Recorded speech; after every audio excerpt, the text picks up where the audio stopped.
My name is Heidi Grant Halvorson, and I'm a social psychologist specializing in motivation. And my approach to motivation is quite different from a lot of the approaches you may have heard or read about, in that it is completely science-based. It's based on not only my own research, but literally thousands of studies that have been conducted by some of the world's leading social psychologists. And in Succeed, what I try to do is take you on a step-by-step, A to Z journey of how to understand how to reach your goals.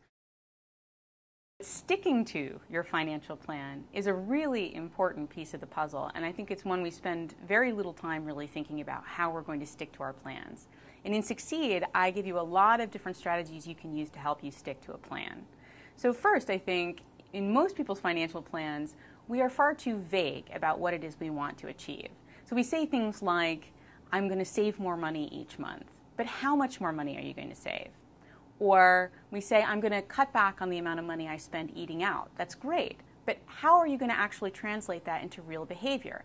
A much better plan would be to say, I'm going to bring my lunch to work with me every day, and I'm going to eat out, dinner out, no more than once a week. Okay? If you do that, you are far more likely to actually stick to your goals because you've gotten rid of all the wiggle room. You know when you're succeeding, and you know what it is you need to do. It turns out self-control is really like any other muscle in your body in two very important ways. First, it gets tired when you use it too much, when you really strain it. But it also builds when you exercise it regularly. And knowing that self-control works that way, you can really plan accordingly. So for example, you can know that when you're feeling tired or stressed, those are feelings that tell you you've used up a lot of your self-control, maybe all of your self-control, and you're going to be really vulnerable to breaking your diet, breaking your exercise routine at that time. Okay? Another thing that you can do is really actually exercise it regularly and build it. And you can do that by adding very simple routines to your daily life, things that use just a little bit of self-control. And they'll be a little bit difficult, but they get easier with more time, and you actually build your muscle in the process.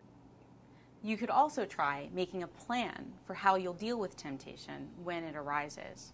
So try, for example, before you even get to dessert, before you even walk into the restaurant, decide how you're going to deal with the dessert menu when it arrives. It's best to work with your child to decide what kind of goal they're going to be pursuing and allow them to really have a sense of putting in input and shaping their own destiny. Now sometimes that's just not possible. Sometimes you really do need to tell your child what to do, but you hope that they see the value in it anyway. And so sometimes you can actually just create the feeling of choice. So for example, if you want your child to clean up more around the house and do certain chores every week, you can tell them that this is something they have to do, but then allow them to decide when they'll do each particular chore each week and put up a big calendar where they can mark off what their plan will be. Or if you want your child to eat healthier, you can allow them to choose the vegetable that will be served at each meal, with the understanding that it can't always be corn. Right? But if you allow them to participate in how the goals are pursued, then they'll start to have that feeling of choice and are much more likely to see the value and adopt the goals eventually as their own. Most people really don't understand why they have so much trouble reaching some of their goals. And the answers are often surprising. But in Succeed, you'll get strategies that are proven to be effective, and if you implement them in your own life, you will be, without a doubt, more successful than you've ever been in reaching all the goals that you want to reach.